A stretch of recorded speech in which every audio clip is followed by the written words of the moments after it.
reanudación de este foro, contamos con la presencia en el presidium del senador César Octavio Pedrosa Gaitán, vicepresidente de la mesa directiva del Senado de la República.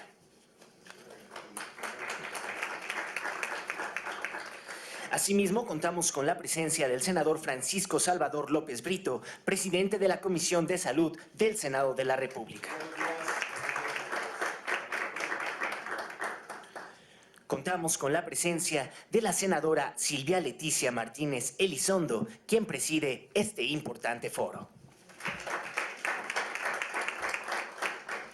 Finalmente, para conformar a este presidium, contamos con la presencia de la partera Cristina Alonso Lord, presidenta de la Asociación Mexicana de Partería. Desde luego agradecemos la presencia de todas y todos ustedes dentro de este importante foro, así como a quienes nos siguen a través de la señal del canal del Congreso de la Unión. Sin más preámbulos, para dar la bienvenida a este importante foro, escucharemos las palabras de bienvenida por parte de la senadora Silvia Leticia Martínez Elizondo. Buenos días a todas y a todos a este Senado de la República. Permítanme darles una cálida bienvenida al foro que este día se realiza con el importante tema Salud Materna, un asunto de derechos humanos y salud pública. Quiero agradecer de manera especial la presencia del senador César Octavio Pedrosa Gaitán, vicepresidente de la mesa directiva del Senado de la República, del senador Salvador López Brito, quien atinadamente preside la Comisión de Salud de este cuerpo legislativo, y por supuesto a Cristina Alonso Lord, presidenta de la Asociación Mexicana de Partería, coorganizadora de este importante evento. La Asociación Mexicana de Partería se preocupa y ocupa de la situación de las madres en nuestro país.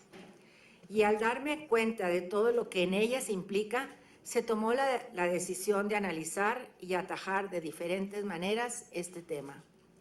Para iniciar, llegamos a la conclusión que el primer paso que deberíamos dar era hacer visible las diversas problemáticas que enfrentan las mujeres durante el embarazo, parto y puerperio, muchas de las cuales prácticamente se ignoran o pasan desapercibidas. Es difícil creer que actualmente en nuestro país miles de mujeres son víctimas de maltrato, tanto físico como verbal, durante toda la etapa de gestación. Se tiene conocimiento de que muchas de ellas pasan por diversas situaciones como trato irrespetuoso durante su proceso de parto, obligarles a utilizar dispositivos intrauterinos, a esterilizaciones forzadas o bien nacimientos por cesárea cuando no son indispensables, y otras tantas prácticas que atentan contra la dignidad y los derechos de las mujeres. Si bien es verdad que el Senado de la República se aprobaron en el 2014 las modificaciones a la Ley de Igualdad entre hombres y mujeres y la Ley de Derechos de la Mujer a una vida libre de violencia, a la fecha hay situaciones que no fueron consideradas, como la violencia obstétrica o los métodos alternos de parto, la cual es de gran importancia analizar. En las mesas de trabajo de este foro se tienen como objetivo recoger la opinión de expertos de salud, académicos e investigadores, conocedores de la legislación de la materia y la de representantes de gobierno. Creemos que así será posible obtener una visión más amplia de la situación que se aborda, ya que cada postura puede aportar datos interesantes y de gran valor para determinar posibles y eficientes soluciones a la problemática que hoy se analiza. Tengo plena seguridad de que escucharemos ponencias y discusiones de muy alto nivel. Iniciamos, pues, con este foro, no sin antes nuevamente darle las gracias por su presencia y por su interés en participar durante todo este día en cuestiones de que aquí, a los que aquí presentes, de una manera u otra nos atañen. Que pasen un excelente día. Muchas gracias. Agradecemos las palabras de la senadora que de alguna forma insistió para realizar este importante foro, la senadora Silvia Leticia Martínez Elizondo. A continuación, escucharemos las palabras por parte del senador Francisco Salvador López Brito, presidente de la Comisión de Salud del Senado de la República. Sí, muchas gracias. Es un gusto saludar en este inicio de este foro a nuestro compañero y amigo vicepresidente de la mesa directiva, César Octavio Pedrosa Gaitán. Un gusto saludarte, amigo. Y desde luego felicitar a nuestra amiga y compañera senadora Silvia Leticia Martínez Elizondo por la organización de este foro que está organizando en conjunto con agrupaciones de la sociedad civil y en especial, desde luego, con la Asociación Mexicana de Partería. Felicidades, Silvia, y desde luego el hecho de preocuparte por la salud materna en sus aspectos de derechos humanos y salud pública no hace más que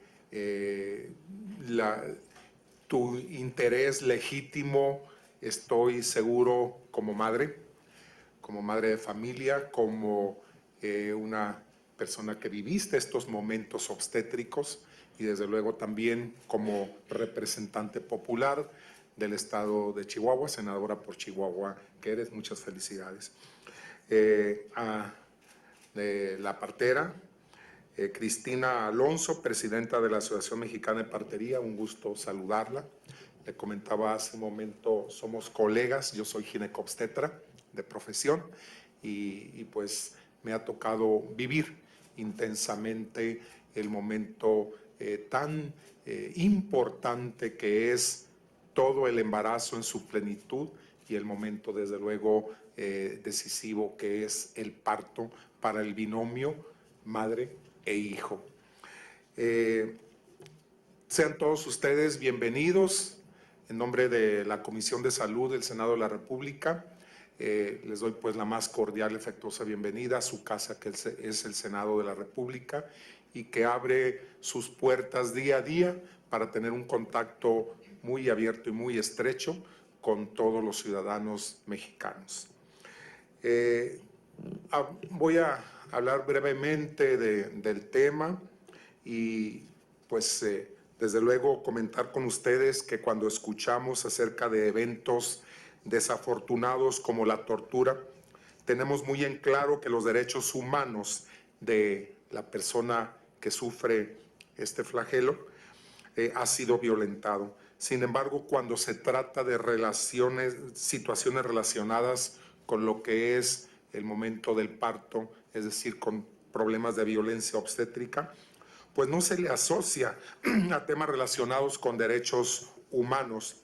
De ahí la necesidad de empezar a posicionar estos actos como una situación de gran vulnerabilidad a los mismos derechos y que ponen en riesgo la vida de mujeres y del producto de la concepción, y por lo tanto que es necesario empezar a analizarlo desde un enfoque jurídico legislativo, desde un enfoque social, también desde luego económico y en el entorno muy importante, imperativo del respeto a los derechos humanos de la mujer.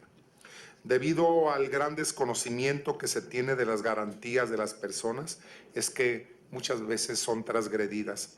Y es a través de la educación, de la sensibilización y el trabajo conjunto que las personas podrán exigir todos los derechos que merecen y sobre todo en el tema del derecho a la salud y que, por lo tanto, accesar a la justicia. De acuerdo con el marco normativo de los derechos humanos, estos se definen como el conjunto de prerrogativas inherentes a la naturaleza de la persona, cuya realización resulta indispensable para el desarrollo integral del individuo que vive en una sociedad jurídicamente organizada y que deben de ser reconocidos y garantizados por el Estado.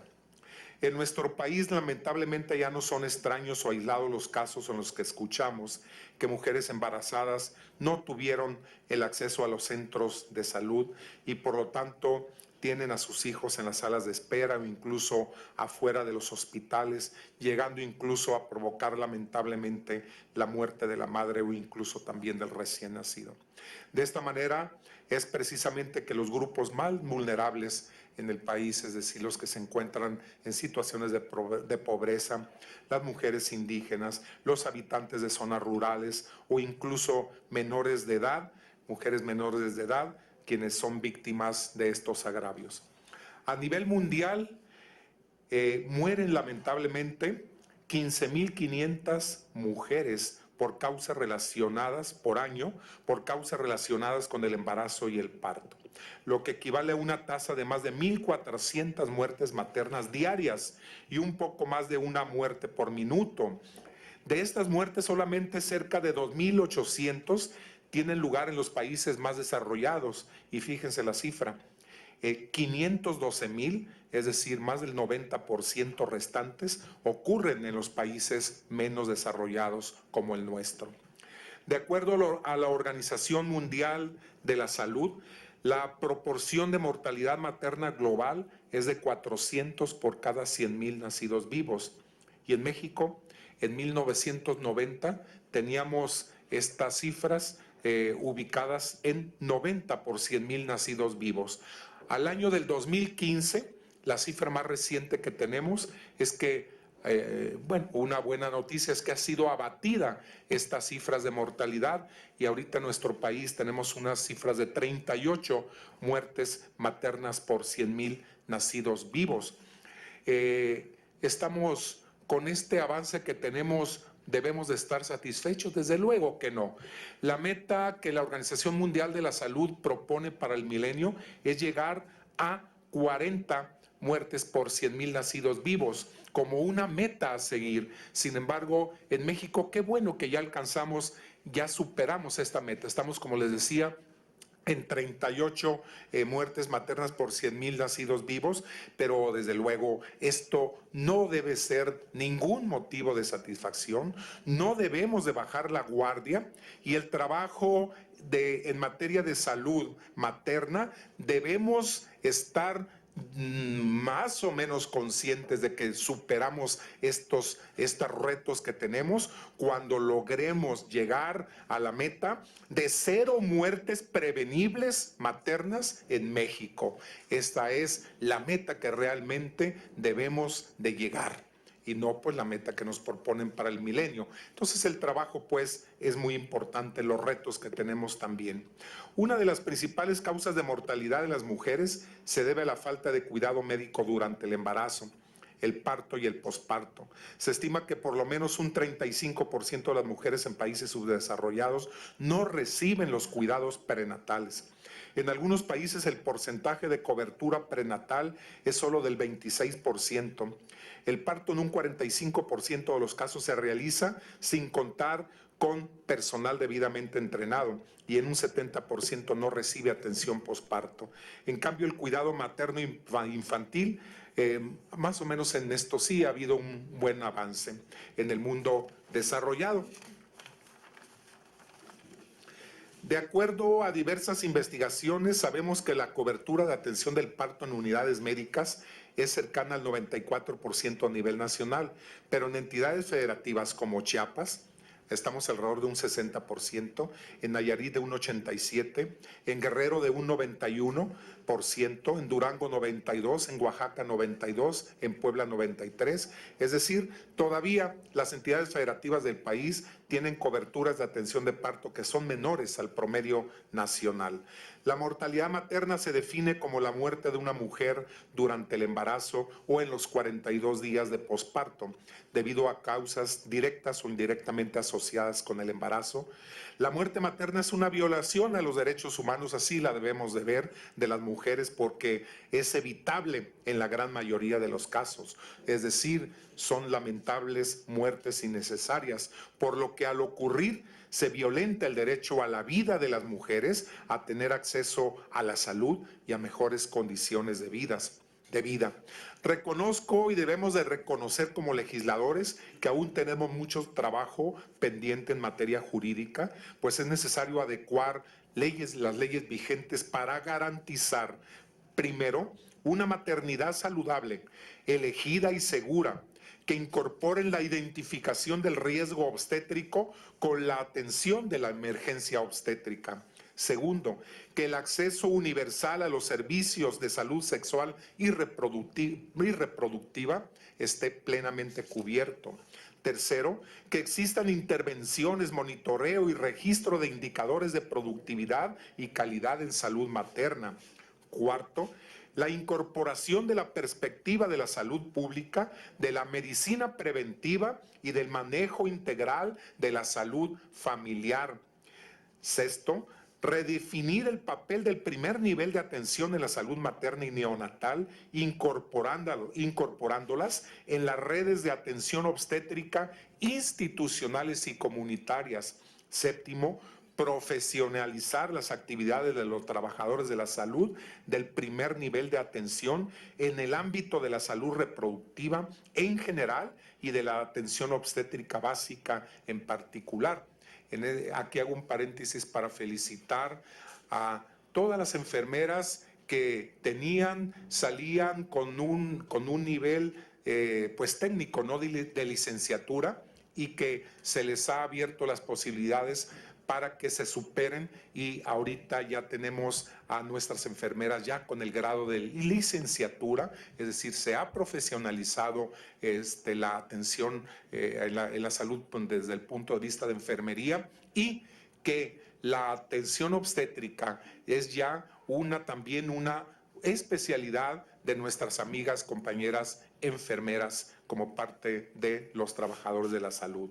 Octavo, incorporar estrategias de educación para la salud comunitaria en relación con la salud materna. Décimo, los conocimientos de los trabajadores de la salud en atención al parto y su capacidad resolutiva.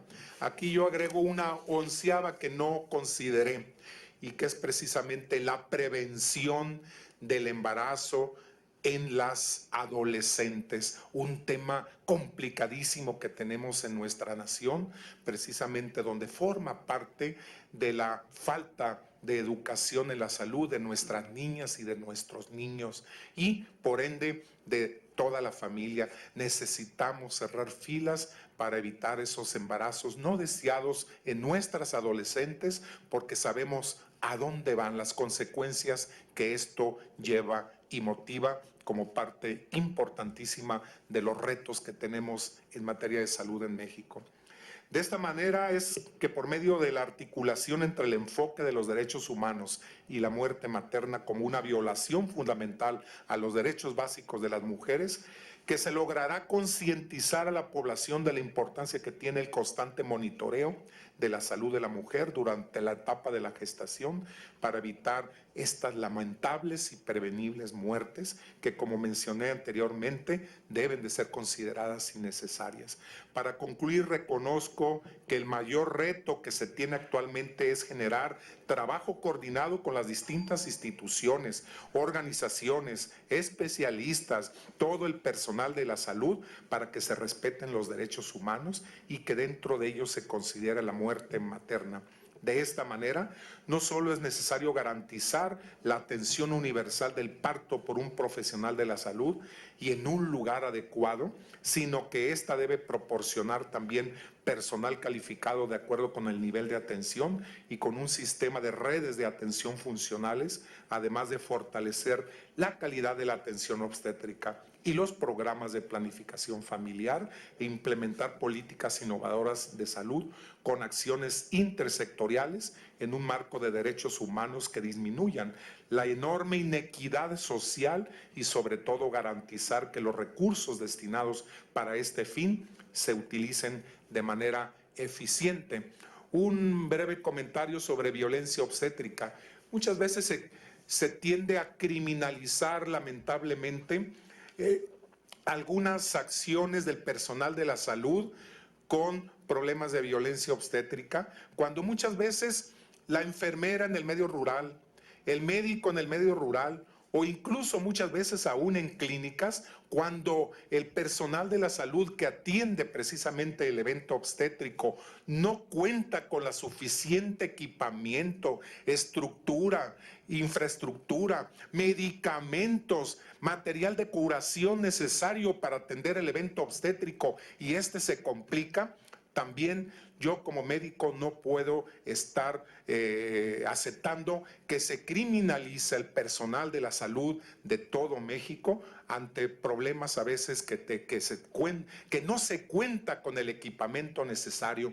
Entonces, pues, el evento de violencia obstétrica no es únicamente señalar al personal de la salud, sino también al Estado que no proporciona los elementos necesarios para que el evento obstétrico se dé en las mejores condiciones y bajo el equipamiento, medicamentos y material de curación adecuado para que no se complique este evento.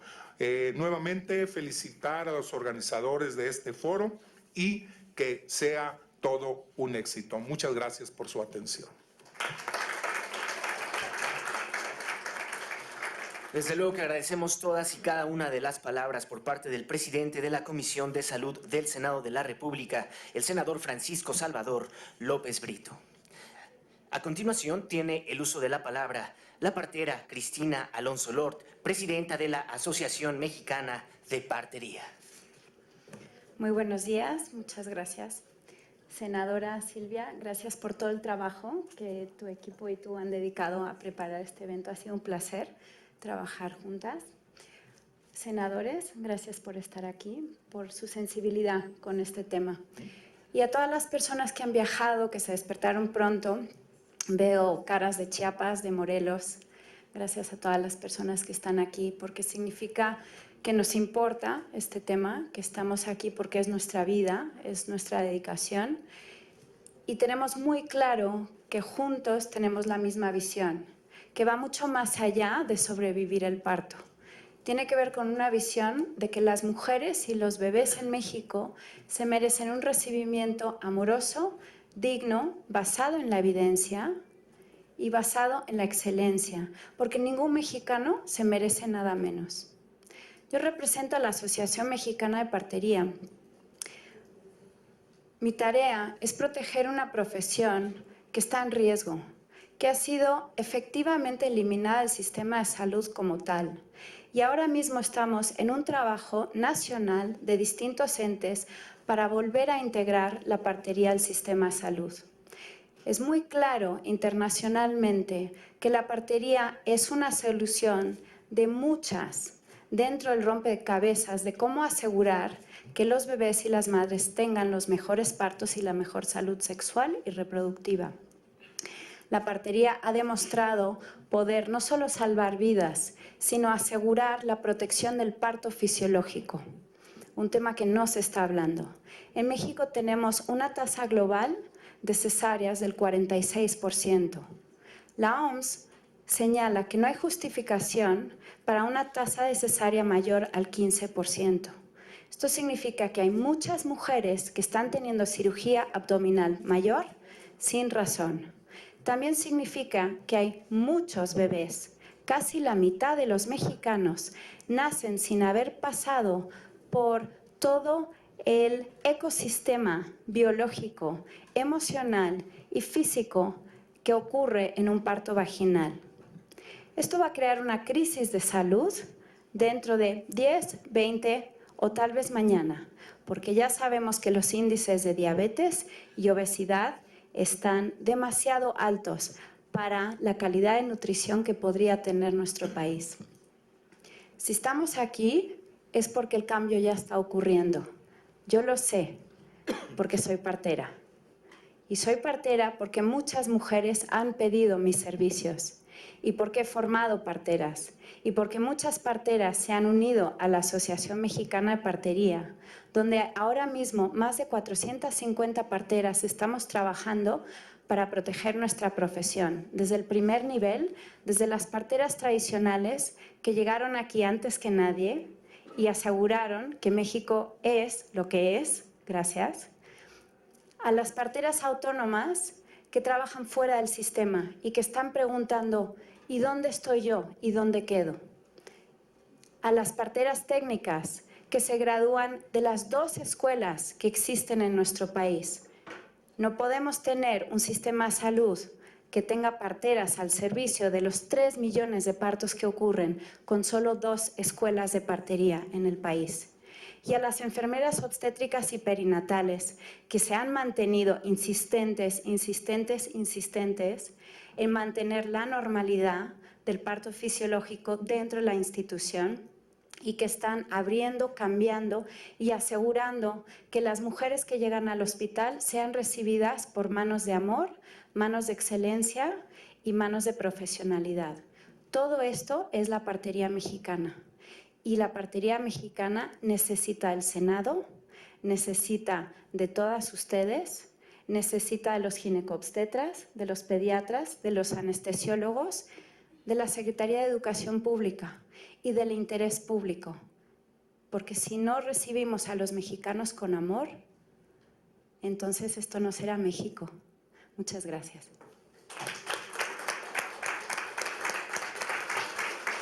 Agradecemos el mensaje de la presidenta de la Asociación Mexicana de Partería, Cristina Alonso Lord. Señoras y señores, queremos agradecer la presencia de la senadora Marta Tagle Martínez, integrante de la Comisión de Salud y Derechos de la Niñez y de la Adolescencia del Senado de la República, que hoy nos honra con su presencia. Muchísimas gracias por acompañarnos, senadora. Cabe mencionar que la senadora Marta Tagle moderará nuestra primer mesa de este foro. Bien, señoras y señores, pues a continuación solicitamos al senador César Octavio Pedrosa Gaitán, vicepresidente de la mesa directiva del Senado de la República, sea tan amable de dirigir su mensaje y realice la declaratoria inaugural de este foro.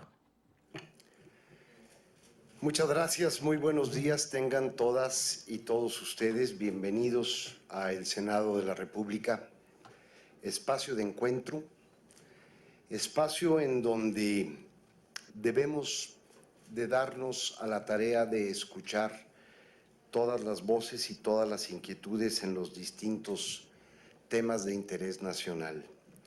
En el Senado de la República no solamente debemos de debatir de temas estructurales que tienen que ver con la marcha de nuestro país, tenemos que atender los temas de más alta sensibilidad y los que afectan e inciden en lo más importante de la sociedad mexicana. Y uno de ellos, sin lugar a dudas, es el tema de la salud.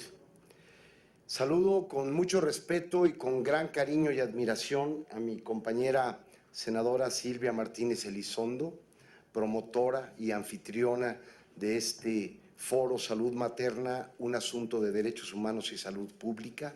Felicidades, Silvia, y me siento muy honrado con el poder estar esta mañana unos momentos con ustedes en representación de la mesa directiva del Senado de la República, quien por mi conducto, el presidente de la mesa, el senador Pablo Escudero, que por razones de agenda le fue imposible, como era su intención, el poder acompañarlas en el inicio de este importante foro.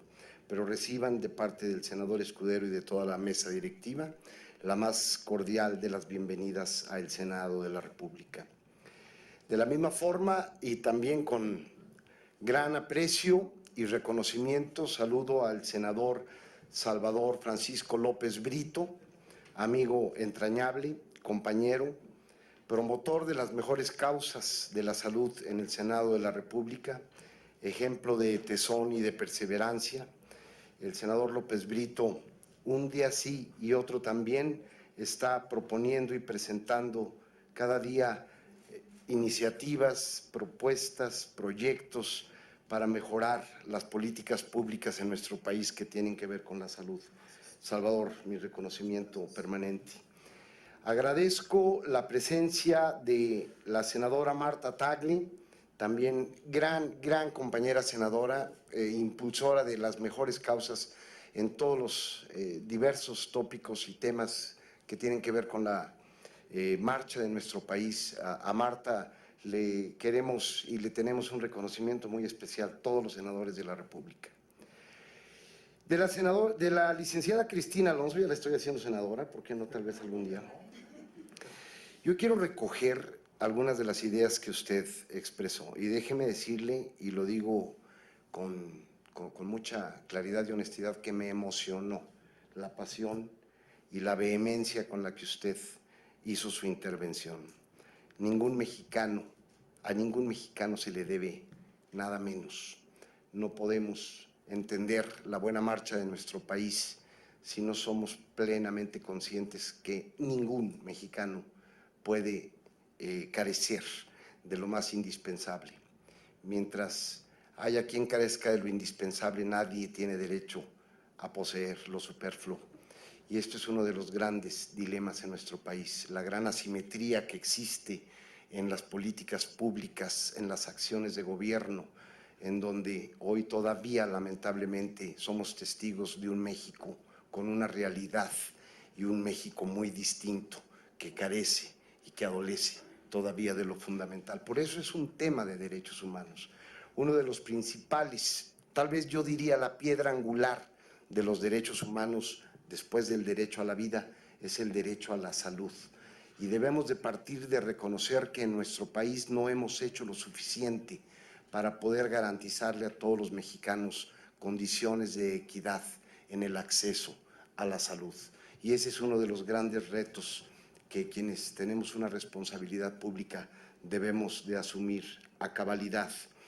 Y también quiero destacar otra de las expresiones de la licenciada Alonso cuando habló del amor. No es común hablar en un espacio donde se hace política del amor. Pareciera como que es un sentimiento que debemos de guardar y de dejar para otros espacios y otros momentos. Yo creo que a nuestro país lo tenemos que construir cotidianamente con amor.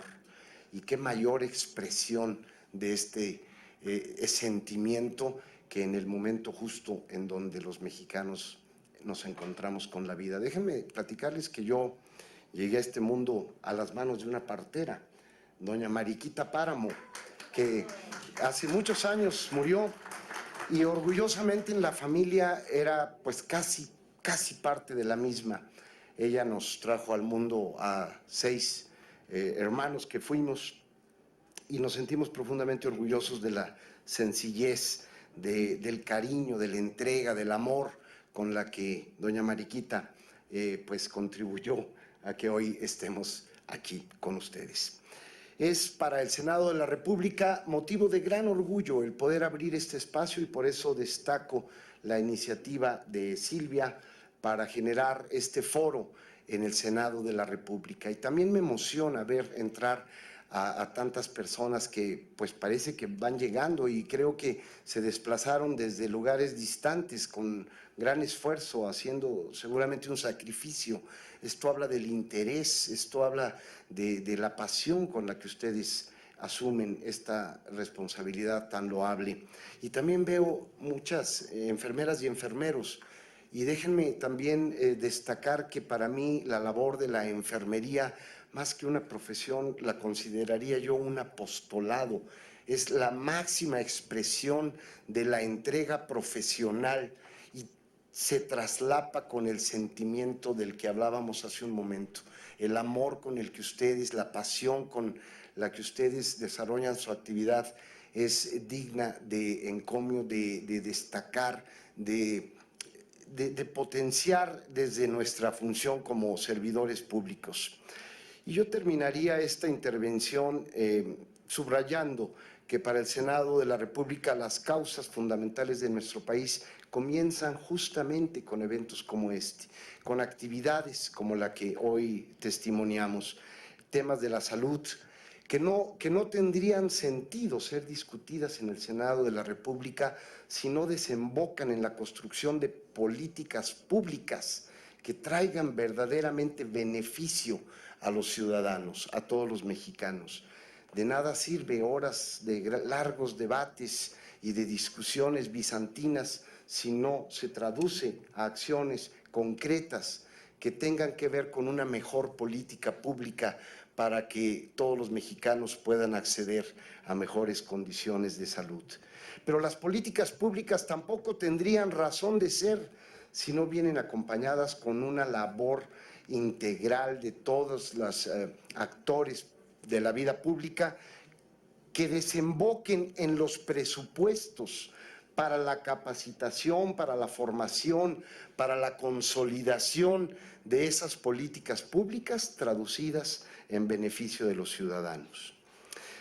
De tal manera que me siento muy orgulloso y muy honrado de formar parte de este momento. Silvia, muchas gracias. Licenciada Cristina, mi reconocimiento para usted, para todos quienes hoy nos acompañan. Salvador, como siempre, mi admiración. De tal manera que también me permito, si ustedes me lo permiten, respetuosamente solicitándoles que nos pongamos de pie para declarar, siendo las 10:15 de este día 30 de noviembre del año 2016, formalmente inaugurado los trabajos del Foro Salud Materna, un asunto de derechos humanos y de salud pública.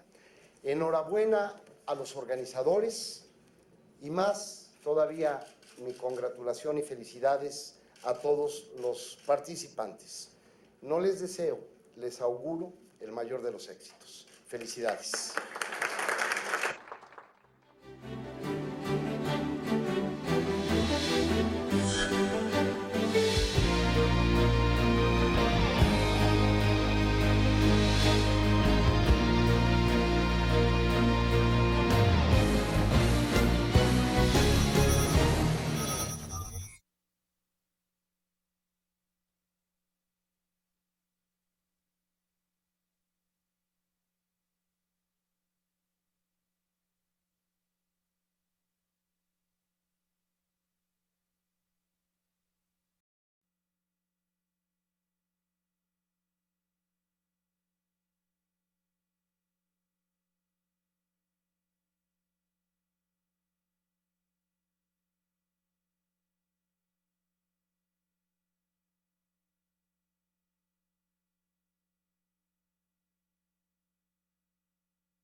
Tenemos a continuación la mesa número 1, que se llama Situación actual de la salud materna en México. Esta mesa será moderada por la senadora Marta Tagle Martínez, quien es egresada de la Licenciatura en Ciencias Políticas y Administración Pública por la Universidad Nacional Autónoma de México. Ella es feminista y politóloga, es militante del Movimiento Ciudadano desde su fundación, donde ha desempeñado diversos cargos y actualmente es integrante de la Comisión Operativa Nacional. Fue diputada federal en la 60ª legislatura de la H. Cámara de Diputados, secretaria de la Comisión de Equidad y Género e integrante de las comisiones de atención a grupos vulnerables y fortalecimiento al federalismo, así también como del Comité del Centro de Estudios para Adelanto de las Mujeres y la Equidad de Género. Además, ha participado como ponente en las sesiones de la Condición Jurídica de la Mujer en la ONU y ha impartido conferencias a nivel nacional e internacional como especialista en género. Es columnista en diferentes periódicos, integrante de la Campaña Nacional por el Derecho a Decidir y de la Red Mujeres en Plural. entre otras organizaciones políticas y sociales.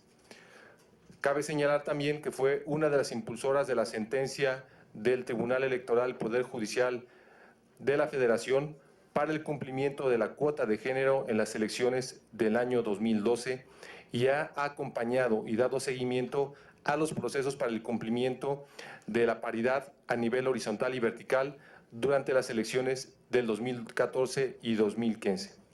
Como senadora de la República, es integrante de la Comisión de Derechos de la Niñez y de la Adolescencia, de la Comisión de Salud y de la Comisión de Justicia en el Senado de la República. Le damos el uso de la voz a la senadora Marta Tagle Martínez. Muchas gracias, Agustín. Muchas gracias a la senadora Silvia Martínez, quien de manera decidida ha empujado desde hace ya tiempo la realización de este foro que me parece tan importante traer al Senado justamente para verificar junto con el personal de salud en qué momento se encuentra la salud materna en México, cuáles son los pendientes que tenemos en materia legislativa, porque sin duda me parece que lo que se hace en las leyes diseña la política pública. O sea, lo que se establece en las leyes forman parte de lo que después tiene que operarse en la política pública, es decir, en las acciones cotidianas que se desarrollan en los centros de salud. Y qué mejor hacer este análisis junto precisamente con quienes están a cargo de este tema, con quienes están en el día a día, con quienes ven cuál realmente son los problemas y deficiencias que se encuentran en nuestro sistema de salud y poder juntos encontrar mejores reglamentaciones, mejores leyes y, por supuesto, seguir presionando para un presupuesto que sea cada vez más justo, equitativo, suficiente y necesario para lo que se requiere en el ámbito de la salud materna, reconociendo además a la salud materna como un asunto no solamente de las mujeres, no solamente como un tema que tienen que ver las mujeres cómo lo resuelven o las mujeres y sus familias, sino como un asunto de derecho humano. La salud materna es un tema de derecho humano y verlo como derecho humano implica reconocer que el Estado, con todas sus instituciones, tienen obligaciones para garantizar ese derecho.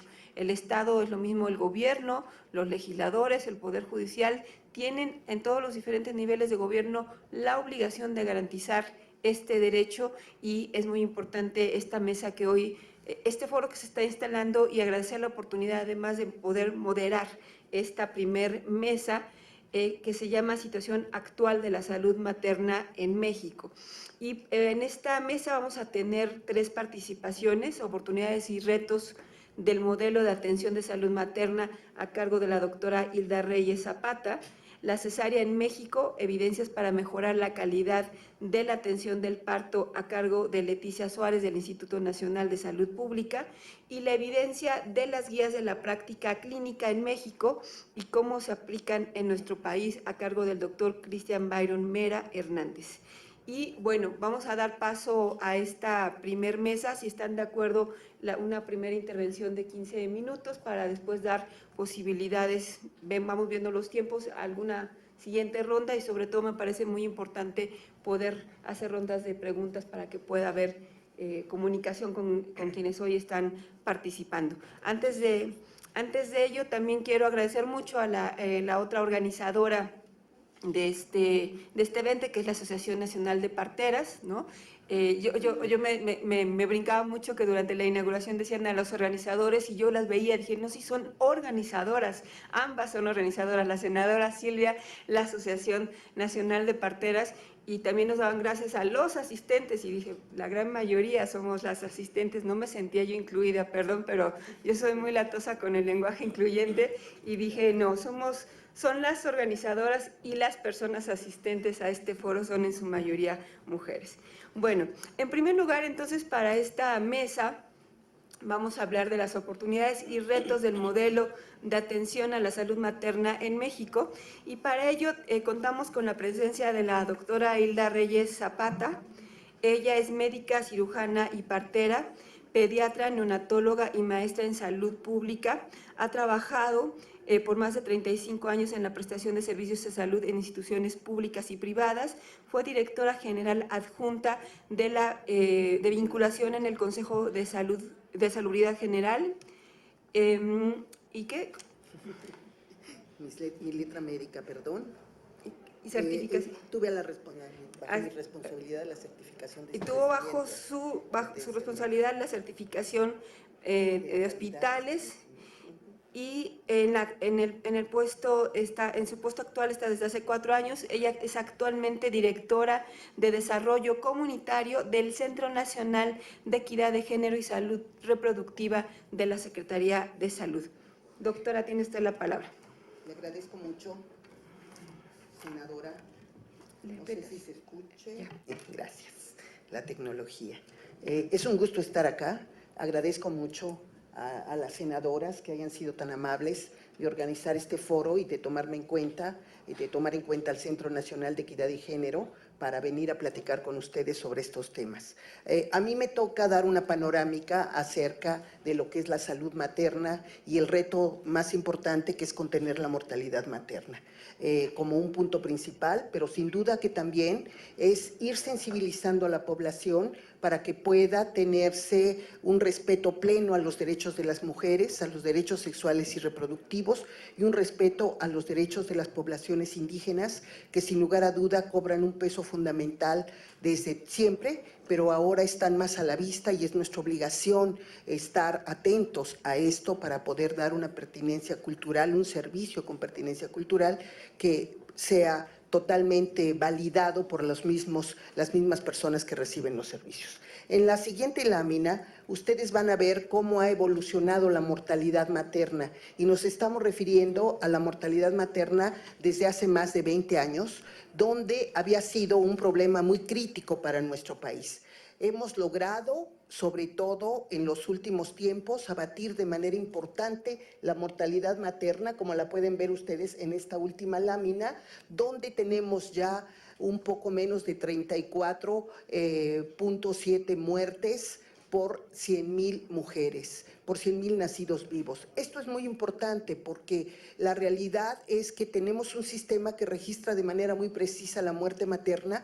Nos ha ganado el reconocimiento internacional por la veracidad con la que logra obtenerse la información, no solamente por lo que se registra en las plataformas que notifican esto, sino también por la búsqueda intencionada de muerte materna en el ánimo de identificar que no haya subregistro, sino que superar esto y lograr un análisis de la mortalidad fehaciente de una manera muy clara, sobre todo para conocer cuáles son las situaciones que han llevado a esta mortalidad y qué podemos hacer como instituciones de salud, de servicios de salud pública, sobre todo para contener estos decesos. Y además, cómo lograr el avance de la mortalidad. Entonces, nosotros vemos muchos logros en esto.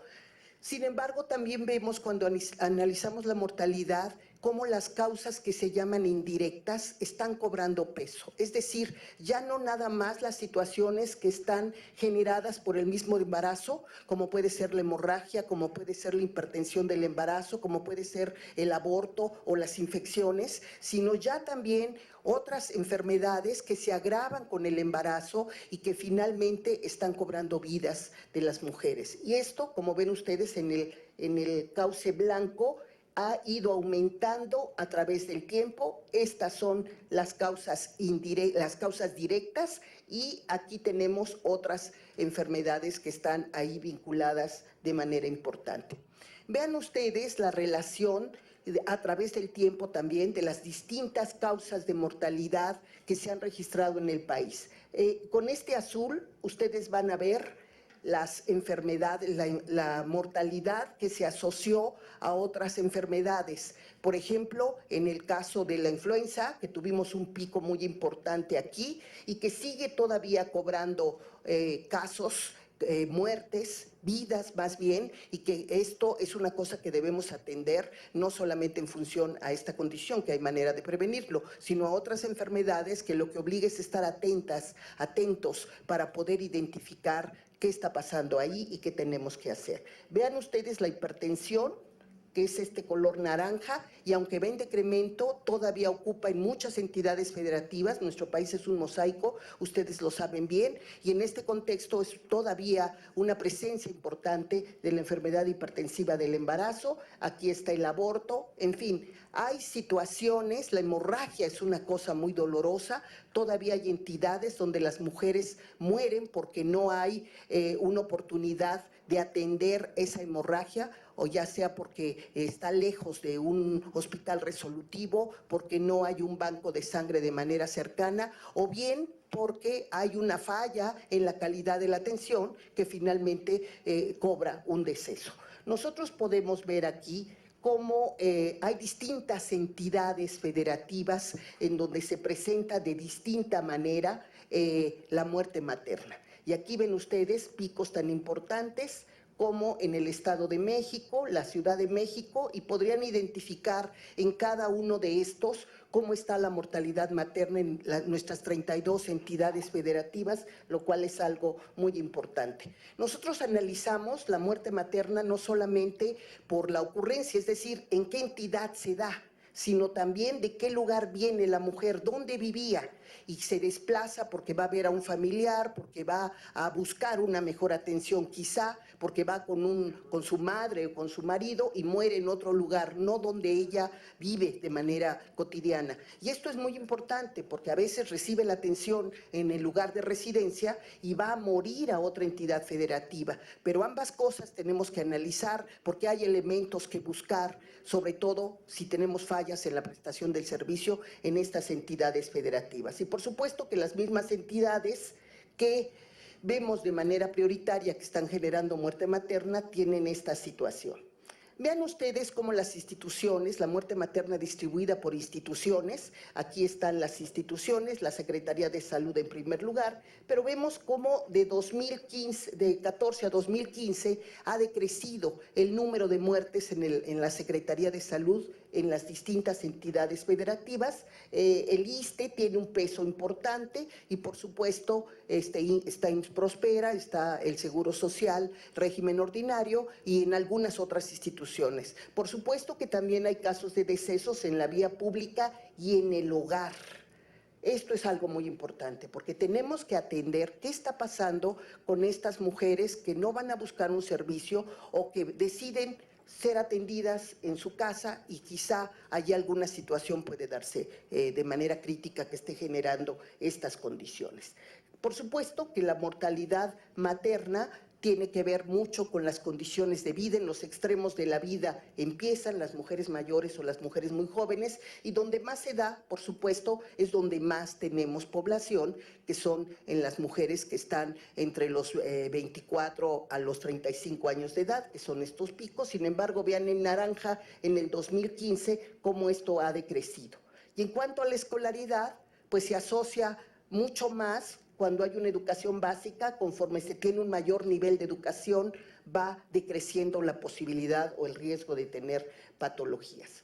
Se han hecho muchas cosas a través del tiempo y por las distintas administraciones y con el apoyo que se ha tenido financiero para especialmente dedicar atención a distintos procesos, y hay que agradecer al Senado, a la Cámara de Diputados, porque han tenido particular sensibilidad para privilegiar los programas que buscan la salud de las mujeres. Y por supuesto que tenemos, por ejemplo, desde el 2000 hasta la fecha, hemos tenido una serie de intervenciones que están marcadas en estos cuadros naranjas y tenemos, por ejemplo, un convenio para la atención de la hemorragia obstétrica, que en cualquier institución que llegue una mujer que tiene un proceso de riesgo, no digamos nada más de hemorragia, tiene que ser atendida para poder resolver su situación, aunque no sea derechohabiente del IMSS o del ISSSTE o de alguna otra institución. Y eso está vigente entre el IMSS, entre el ISSSTE y la Secretaría de Salud. Y eso es algo muy importante.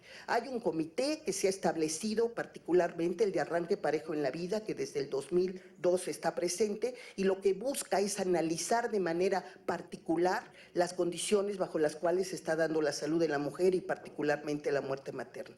Se han establecido comités estatales para para el estudio de la morbilidad, es decir, de las enfermedades que están vinculadas con la salud de la mujer y que están siendo concomitantes para un deceso fatal, o bien las causas de muerte y sobre todo identificar qué oportunidades de mejora se tienen. Y esto se tiene en prácticamente todas las entidades federativas y a nivel federal está el Comité justamente de Arranque Parejo en la Vida. Entonces hay muchas circunstancias que se están haciendo y nosotros podemos ver que lo fundamental es tratar de dar un adecuado control, no solamente ante una condición ya de complicación, sino sobre todo de manera preventiva.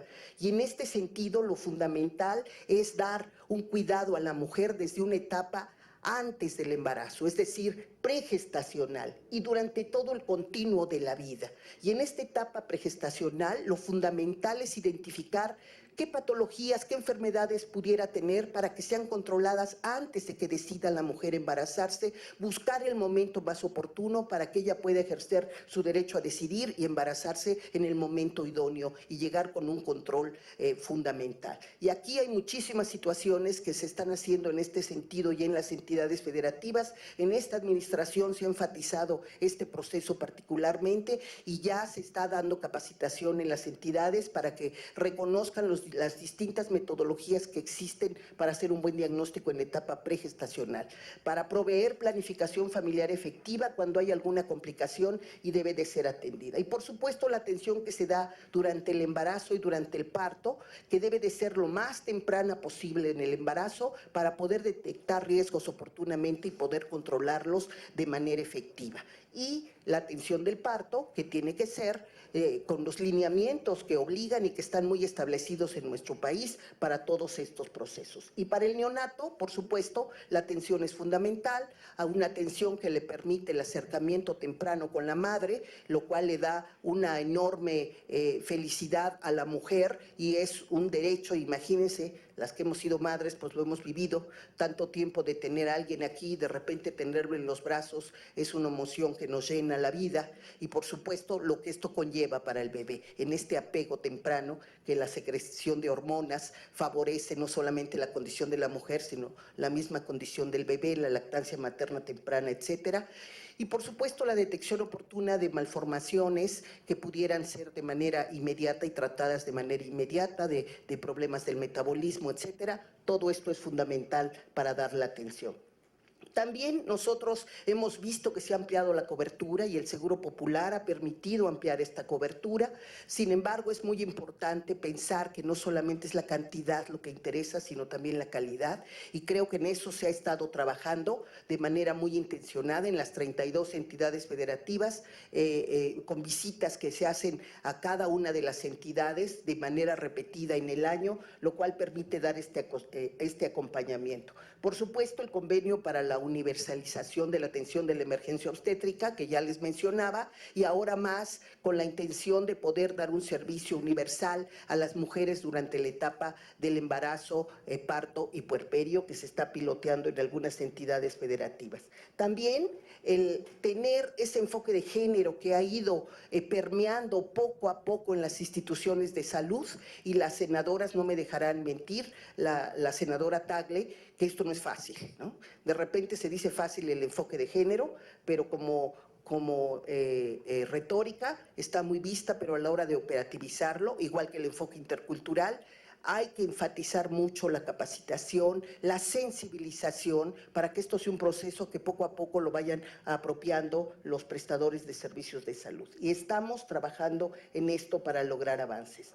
También nos damos cuenta que las mujeres están llegando tempranamente a los servicios de salud, pero algo tenemos todavía que enfatizar en cuanto a calidad y sobre todo enfatizar un trato digno y respetuoso, por lo cual me felicito estar aquí en este foro y por supuesto toda la intención que tienen las convocantes para retomar este tema, porque esto es tarea de muchos, no es tarea nada más de las instituciones públicas, sino es de la misma sociedad civil, de los mismos mandatarios, legisladores, que deben de estar mirando de qué manera esto debe de atenderse. La detección del VIH como un derecho de la mujer para ser atendida y controlada de manera oportuna, a que su pequeño no sufra las complicaciones, y la anticoncepción, que está ya incrementándose, que tuvo un proceso lento un tiempo en este milenio, pero que está cobrando peso. En la próxima lámina ustedes pueden ver cómo está aumentando. Esto se llama el apeo, es decir, la atención que se da a la mujer, la anticoncepción que se da inmediata a un nacimiento, y esto ha ido incrementando. Todavía quisiéramos tener cifras más elevadas porque apenas estamos tratando de llegar al 70% de las mujeres que tienen un parto o una cesárea, y que es muy valorable que tengan un espacio suficiente para que su cuerpo pueda tener una recuperación y estar preparada para un siguiente embarazo. También hemos formado en el centro un grupo que se llama Fuerza de Tarea, que son justamente formada por médicos, por distintos profesionales de la salud, y esto es muy importante porque con una visión multidisciplinaria pueden justamente ver qué está pasando en las distintas entidades. Siguen siendo las parteras tradicionales un pilar de nuestra atención, que justamente es la esencia de esa interculturalidad a la cual nosotros nos abocamos para poder complementar la atención que se da, y con un respeto pleno también a las costumbres de las personas. Hay albergues que se han creado, posadas de atención a la mujer embarazadas, posadas AME, que albergan un sinnúmero. En este año simplemente van 17,108 personas que hacen uso de este recurso en 20 entidades federativas, y redes sociales a través de los cuales, con la suma de fuerzas de sociedad civil, de sector salud y de distintos organismos civiles, se puede potenciar el que se tenga un servicio efectivo. Y algo que el centro ha asumido como una responsabilidad, impulsar una política de creación y de impulso y desarrollo de la partería profesional, que se generó a raíz de este análisis que se hizo de la partería profesional en el mundo. México no había participado, hasta el 2014 participó, y a raíz de esta información el centro ha facilitado la creación de un grupo intersectorial para el impulso justamente de la partería profesional, que lo que busca es justamente favorecer la formación de la partería, reconocer que esto es una necesidad de nuestro país, y por supuesto esto se logra con toda la atención que debe tenerse al proceso. Y aquí es muy importante definir lo que es la partería profesional, que es la persona que, habiendo sido regularmente admitida a un programa de formación en partería plenamente reconocido en el país donde se ubica, ha completado con éxito el ciclo de estudios prescritos y ha adquirido las competencias requeridas para ser registradas y autorizada para ejercer legalmente. En nuestro país y en otros países del mundo se busca que estas profesionales puedan dar servicios a la salud sexual y reproductiva, materna y neonatal, y atender partos de bajo riesgo. Nosotros tenemos este grupo de impulso a la partería que, a través de la difusión del conocimiento, la abogacía, el diálogo político y el fortalecimiento de capacidades, la siguiente, por favor, está impulsando este proceso. Y lo forma el Centro Nacional de Equidad de Género y Salud Reproductiva, la Dirección General de Calidad y Educación en Salud como organismos públicos, el Comité Promotor por una Maternidad Segura en México, la Organización Panamericana de la Salud, el Fondo de Población de las Naciones Unidas y dos financiadoras que han apoyado el desarrollo de los proyectos. Nuestros objetivos como grupo son la formación, impulsar la formación de estas parteras profesionales, la disponibilidad de los servicios de partería con la calidad y las competencias que debe de ser, la accesibilidad para que las mujeres puedan reconocer y acceder a este servicio, y por supuesto monitorear la calidad, porque de eso no debe de estar exento nadie. Nosotros tenemos servicios de partería profesional otorgadas actualmente por enfermeras perinatales, enfermeras que han recibido la especialidad en enfermería perinatal o enfermeras licenciadas en enfermería y obstetricia, también parteras técnicas que se forman en nuestro país y que ya tienen una cédula y tienen un código para poder ser contratadas, y parteras profesionales en el momento que las que existen en el país validen sus competencias para tener el reconocimiento y la contratación. Y la primera escuela que ya está funcionando de partería profesional en Morelos, que está siendo impulsada también por estos proyectos, y dos más que se están gestando en Chiapas y en el mismo Estado de México. Nosotros tenemos varios productos ya que como grupo hemos trabajado. Por ejemplo, se está fortaleciendo la currícula de la formación de estas escuelas de partería profesional y también de las enfermeras perinatales en el ánimo de que recuperen todo ese aspecto que se tiene de nuestra interculturalidad, que lo fortalezcan con un liderazgo efectivo y que puedan realmente ejercer ante una condición que puede ser incluso un reto en instituciones que no están acostumbradas a dar este servicio. Por supuesto que está fortaleciéndose la capacidad pedagógica, también se han hecho acuerdos con 7 entidades federativas ya para formar enfermeras perinatales ahí como sede. Ahorita la ENEO es la que la tiene aquí en México y en 2 entidades más, pero la idea es que estén en 7 entidades y ya tenemos acuerdos para este desarrollo. Se ha propiciado el servicio social de los licenciados en enfermería y obstetricia, de los pasantes, que han fortalecido sus competencias, sobre todo los que están ahorita cursando el 7º semestre y que están por empezar un servicio social con mayores capacidades, que están justamente equilibradas a lo que pide la Asociación Internacional de Partería, la ICM, y estamos trabajando con ellos en 4 entidades federativas ahorita.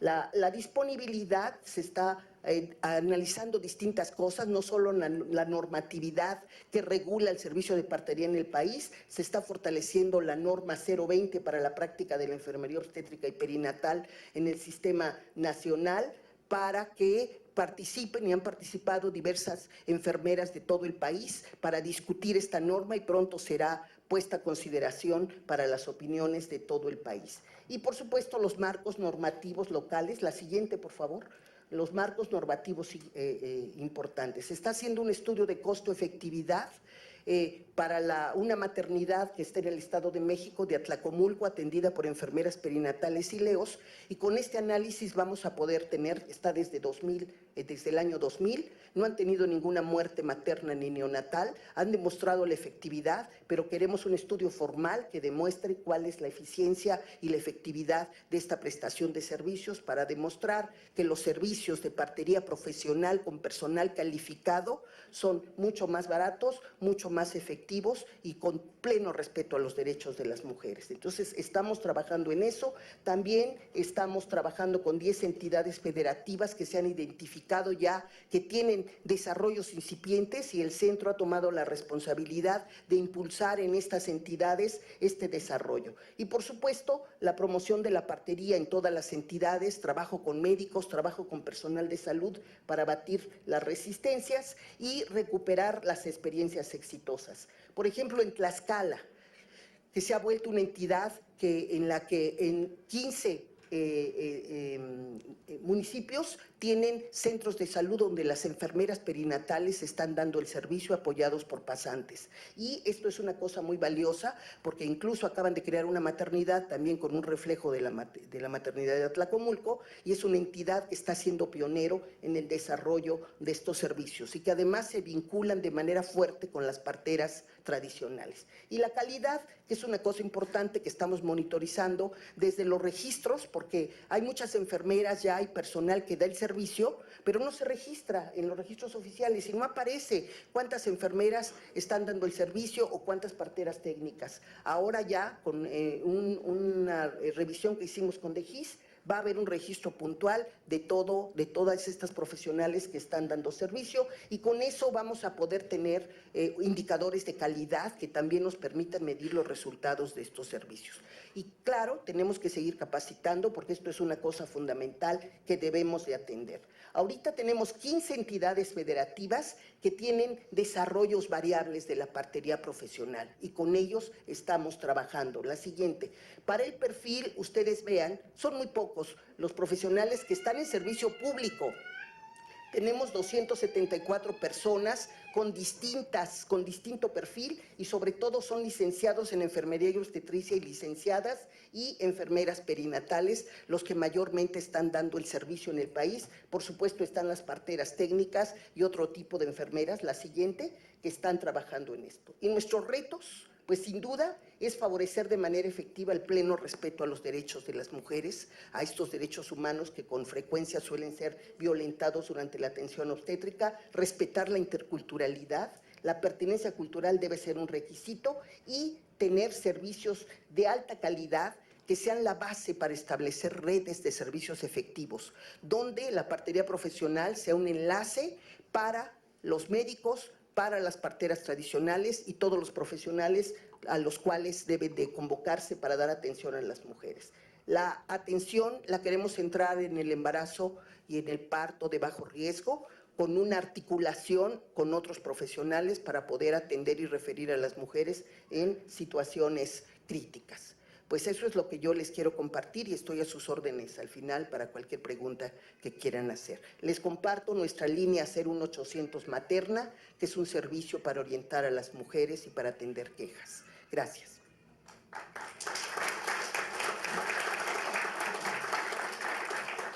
Gracias a la doctora Hilda Reyes Zapata. Es muy interesante ver que a pesar de los esfuerzos que el Estado mexicano ha hecho en materia de la reducción de la mortalidad materna, que además deriva de una obligación del Estado mexicano como parte primero de los ODM, de los Objetivos de Desarrollo del Milenio, y ahora de los de Desarrollo Sostenible, esta reducción de mortalidad materna sigue siendo alta a pesar de los enormes esfuerzos que se ve que se han hecho en esta materia. También resaltar cómo se ve la importancia que tiene en este tema la atención previa al parto, o sea, la mortalidad materna puede ser prevenible siempre y cuando haya una atención previa para identificar los riesgos en los que puede encontrarse un embarazo y atenderlos de manera adecuada. Y también me llama la atención en las gráficas que los estados con mayores problemas de mortalidad materna, a diferencia de lo que se opina que es en las ciudades más alejadas, pues no, lo tenemos en el Estado de México y la Ciudad de México, ¿no? O sea, no es en los lugares más lejos, ¿no? O sea, tenemos un problema fundamentalmente ahí. Y después, pues, ver todo el tema reflejado en números de lo que ha significado el trabajo de la enfermería obstétrica y de la partería en todo el tema de la atención ya tal cual del parto, y ver los números que se manejan en diferentes entidades y cómo se está buscando la profesionalización de la partería. Sin duda, retos importantes en esta materia que ha planteado la doctora Hilda Reyes, y seguramente más adelante con quienes trabajan este tema en las preguntas habrá más cuestionamientos al respecto. Bueno, ahora le vamos a dar la palabra a la doctora Leticia Suárez para hablar sobre la cesárea en México, evidencias para mejorar la calidad de la atención del parto en México. La doctora Leticia Suárez es actuaria, egresada de la Facultad de Ciencias de la UNAM con maestría en Demografía por el Colegio de México y doctora en Ciencias Políticas y Sociales por el Centro de Investigación y Docencia en Humanidades en el Estado de Morelos. Es profesora investigadora de la Dirección de Salud Reproductiva del Instituto Nacional de Salud Pública. Sus principales temas de investigación son calidad de atención al nacimiento, mortalidad materna, salud sexual y reproductiva de los adolescentes, embarazo no deseado. Muchas gracias por la invitación. La primera, por favor. Bueno, voy a entonces hablar del tema de la cesárea. Una de las primeras cosas que quiero hablar es sobre qué sabemos de este tema. Bueno, fue introducida en la práctica clínica para salvar vidas, pero su uso determina las desigualdades en el mundo. En los países de bajos ingresos es subutilizada y eso se debe en parte por la escasez que tienen en los servicios de salud de mucha infraestructura. Y es adecuada o sobreutilizada en países de medianos o altos ingresos. El porcentaje recomendado, como ya lo habían dicho en la sesión inaugural de la OMS, es entre el 10 y el 15%, y de acuerdo con la norma oficial mexicana 007, es del 15% en el segundo nivel y del 20% en el tercer nivel. Las cesáreas disminuyen la mortalidad materna y la neonatal, pero cuando se utiliza la cesárea sin las indicaciones correctas, los riesgos sobrepasan los beneficios y se transgreden los derechos reproductivos de las mujeres. La siguiente, por favor. Bueno, ¿cuáles son las razones comunes asociadas a las cesáreas en la salud de la mujer y de sus bebés? Las cesáreas incrementan la morbimortalidad de la madre y bebé, y hay estudios que demuestran que hay un doble de riesgo de morbilidad materna grave y de mortalidad materna. También las cesáreas aumentan infecciones y riesgo del tratamiento con antibióticos pospartos 5 veces más con respecto a los partos vaginales. También agudiza la morbilidad y mortalidad fetal, neonatal y las tasas de partos pretérmino. También se asocia con el bajo peso al nacer y pobres resultados fetales. La cesárea electiva, es decir, por petición de la madre, aumenta el riesgo de estancia de 7 días o más en cuidados intensivos neonatales y el riesgo de mortalidad neonatal hasta la alta hospitalaria. Y también hay un mayor riesgo de acretismo placentario en el embarazo subsecuente en aquellas mujeres con antecedente de cesárea. Estas son algunas de las múltiples investigaciones que se han dedicado a demostrar las implicaciones de las cesáreas cuando ésta no tiene indicaciones precisas para su realización. La siguiente, por favor.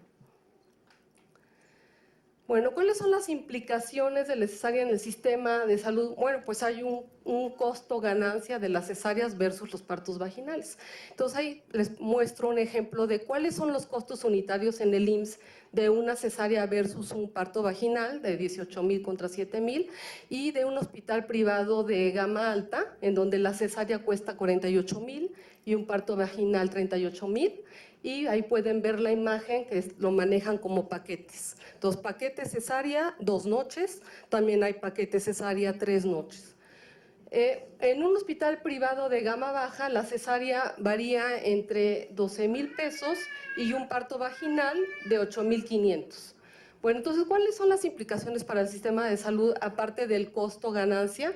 Bueno, pues la saturación de quirófanos, compite con otras necesidades quirúrgicas en aquellos hospitales donde no hay un área específica de tococirugía.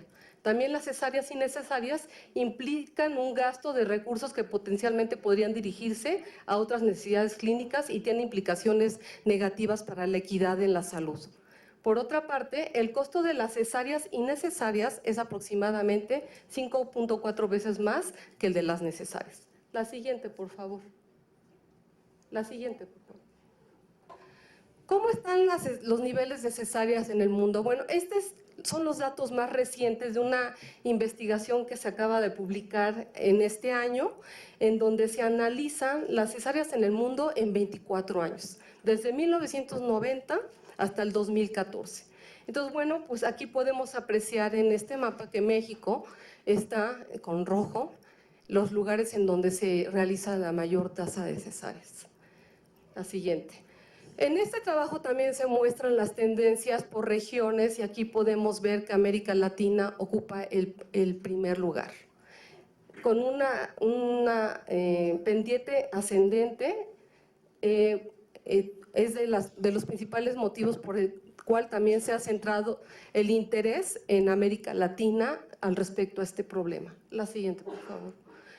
Bueno, ¿cómo están de acuerdo con las encuestas nacionales de salud? Aquí les muestro una gráfica en donde cómo ha sido la evolución de las cesáreas. Entonces, desde el año 2000, salvo Chiapas y Oaxaca, todas las entidades recomendaban el máximo recomendado en cesáreas. 12 años después, vean cómo se ha ido llenando el mapa de rojos. Entonces, mientras que en el 2000 Nuevo León y Baja California tenían el 39% de cesáreas y 36%, las cesáreas esperadas 14 años después destacan sobre todo en los casos de Colima y del Distrito Federal con 58 y 57%, con cerca del triple del valor esperado. La siguiente, por favor. Bueno, la información de las encuestas nacionales de salud confirma la tendencia observada en estudios previos sobre el aumento de la operación cesárea. Entonces aquí se muestra la gráfica en donde se ve un incremento del 50% del 2000 al 2012. Y en una investigación que se hizo a nivel internacional sobre las cesáreas innecesarias, México ocupa el 4º lugar en todo el mundo. Al observar las características de las mujeres, una que llama mucho la atención y en donde se ha focalizado la atención es también la edad de las mujeres de acuerdo al orden de nacimiento. Entonces aquí en esta gráfica se muestra claramente que en el primer nacimiento es cuando hay un mayor porcentaje de cesáreas. Y entonces, ¿esto qué quiere decir? En muchos lugares, si se hace cesárea, los siguientes partos también mayoritariamente se manejan por cesárea. Entonces hay que romper este círculo. Hay que evitar esta primera cesárea si no tiene las indicaciones precisas para su práctica.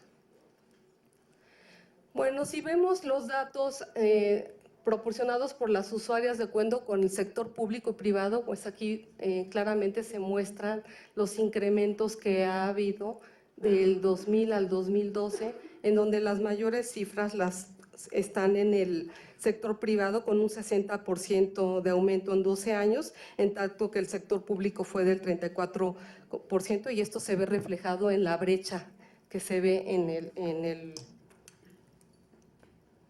el 2012 entre el sector público y el sector privado. La siguiente, por favor.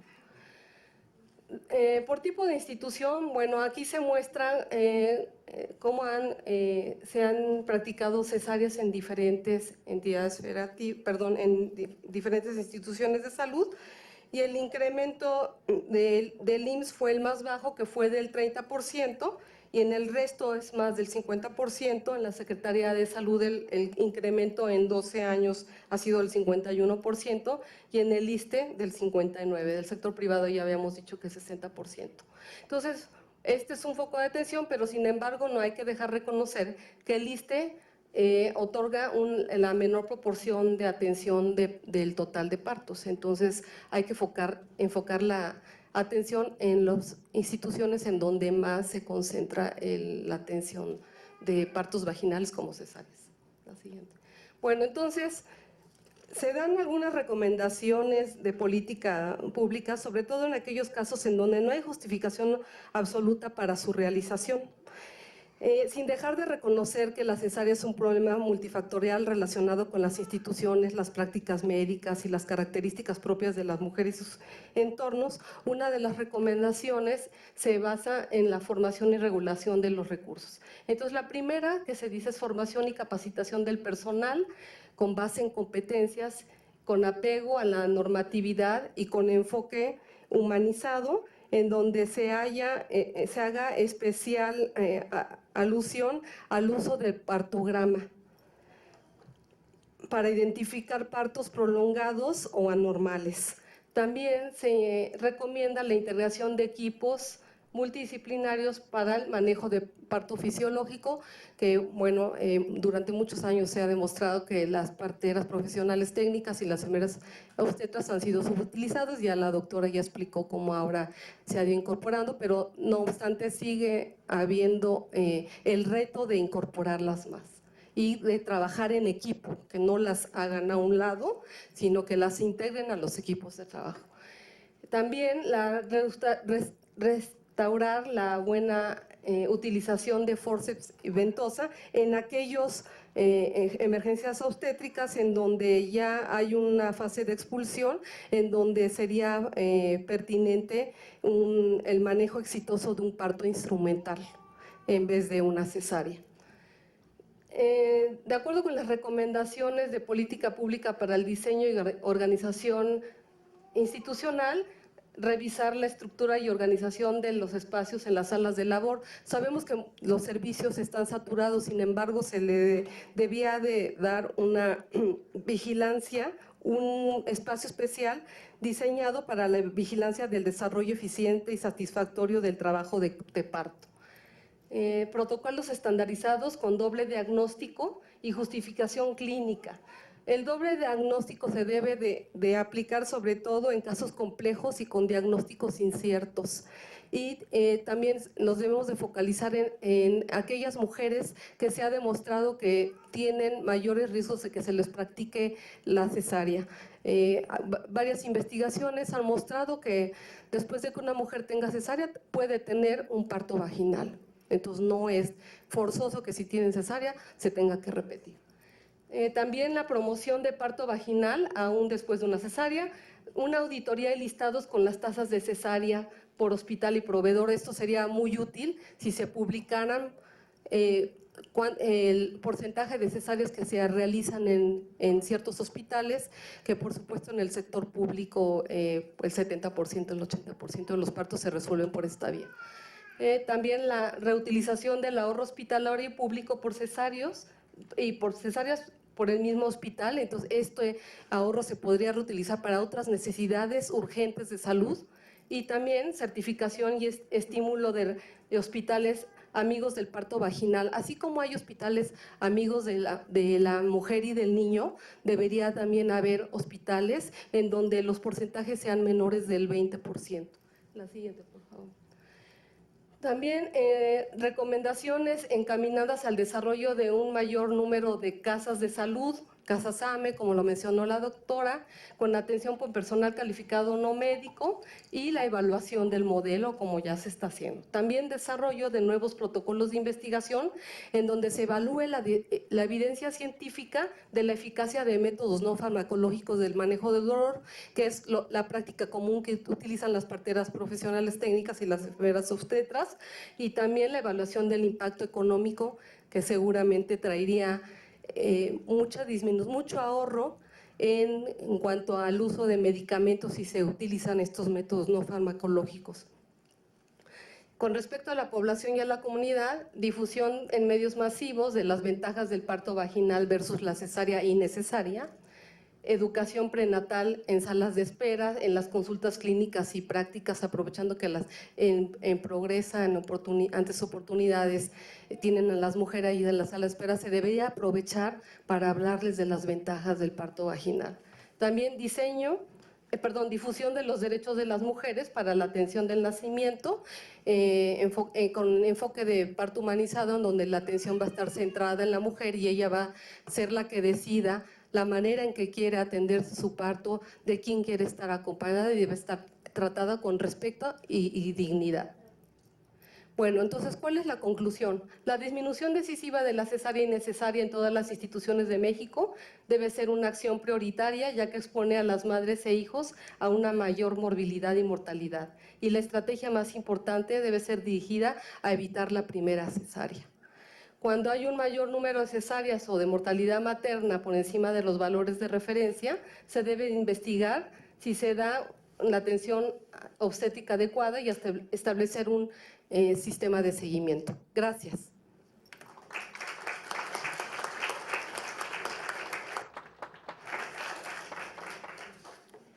Pues muy interesante lo que nos plantea la doctora Leticia Suárez, sobre todo teniendo los números a la vista. Sabemos que el tema de la cesárea se ha vuelto un problema importante en nuestro país, ¿no? Y cómo poder ver desde un principio que la cesárea había sido planteada como una intervención de emergencia y ahora lo común es la cesárea en lugar de ser una situación de emergencia.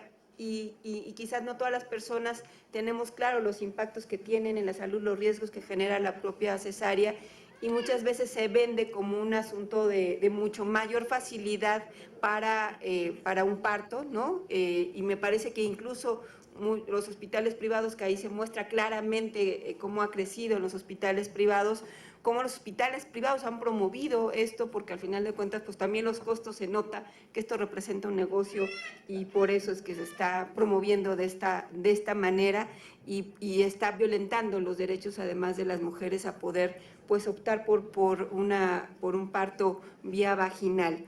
Y bueno, también me parece interesante ver el dato de que además de los hospitales privados, donde ha aumentado de manera importante, son lugares como el ISSSTE, ¿no? Era también un número donde ha crecido de manera importante, y que estamos pues pero muy por arriba de los porcentajes de materia de cesárea que maneja tanto la norma como la Organización Mundial de la Salud, ¿no? Ellos están entre un porcentaje del 10 al 15%, o en el peor de los casos en el 20%, y hemos alcanzado en un plazo de 12 años un porcentaje del 57% en promedio en el país. O sea, me parece como un tema ahí muy alarmante que hay que tenerlo muy visto. Bueno, vamos a continuar con el desarrollo de la mesa. El siguiente turno es del doctor Cristian Byron Mera Hernández, Él va a hablar de la evidencia de las guías de la práctica clínica en México y cómo se aplican.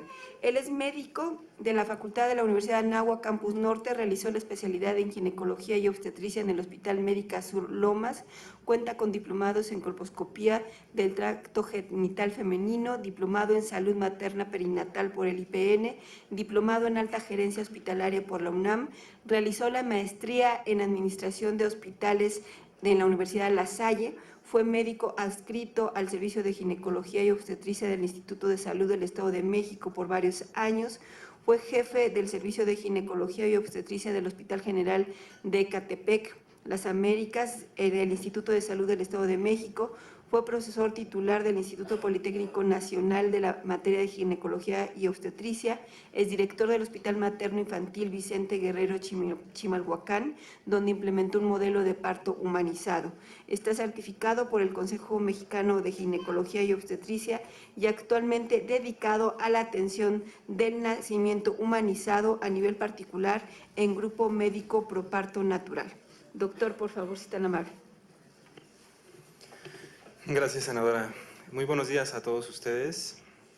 Yo voy a ser un poquito más rápido para entrar a las preguntas. Yo creo que vale la pena debatir, discutir, que sea algo más rico este foro. Y bueno, a mí me tocó exponer el tema de la evidencia de las guías de práctica clínica en México, cómo se aplican en nuestro país. La siguiente, por favor. Vamos a comenzar con el tema. Las guías de práctica clínica en nuestro país ha sido un parteaguas, puesto que obviamente a mí me tocó vivir las dos partes. La medicina empírica, lo que las escuelas dicen, nos enseñaron los maestros, las instituciones, los hospitales. El CENETEC, que es el Centro Nacional por excelencia para la creación de estas guías, ¿no? Nació en el 2007, me parece, 2008, las primeras guías de práctica clínica. Yo ya estaba recién egresado prácticamente, yo no vi ninguna guía, ¿no?, de nuestro país. Hasta ese punto solo había de instituciones del IMSS, algunas de perinatología, pero no había lo que hay ahora, ¿no?, que ahora es muy rico, ha sido un gran esfuerzo de la Secretaría de Salud por tener estos documentos. Estas guías tienen como su objetivo principal para todo el personal de salud guiarnos para tomar la mejor decisión en cuanto a un diagnóstico, en cuanto a una situación clínica y un tratamiento. Y esto es sumamente importante porque aquí va ligado con los temas que vamos a tratar y que estamos tratando, desde violencia obstétrica, porque ahí viene la guía de clínica de parto, de embarazo bajo riesgo, perdón, y que va desde también la guía que ya tenemos para disminuir la operación cesárea, como bien lo comentó la doctora. Entonces, la verdad es que el apego a las guías en nuestro país cobra gran relevancia en estos momentos y que obviamente ha sido subestimada por parte de nosotros como médicos, como personal de salud. En 2007, 2008 empezaron a salir estas guías. Prácticamente en 2006 ya son más de 700 guías que tenemos en nuestro país. Las que son inherentes al área de ginecología y obstetricia son más de 85 guías y las que son enfocadas al área de obstetricia son aproximadamente 35, 36 guías.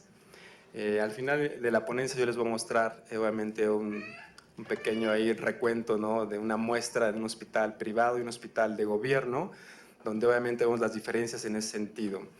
Estas guías de práctica clínica la conformaron pues, expertos en nuestro país, ¿no?, médicos, científicos, epidemiólogos, y que obviamente no es lo mejor en el sentido, no es la excelencia, pero aporta un gran conocimiento.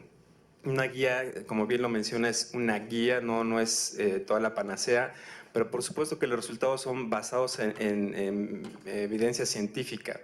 Entonces, esta es la relevancia porque obviamente nosotros volteamos hacia Estados Unidos, volteamos al Colegio Americano de Ginecología y Obstetricia, vemos a Inglaterra, vemos a España, donde obviamente se produce una gran cantidad de artículos médicos con una muy buena evidencia y que obviamente nosotros recogemos eso.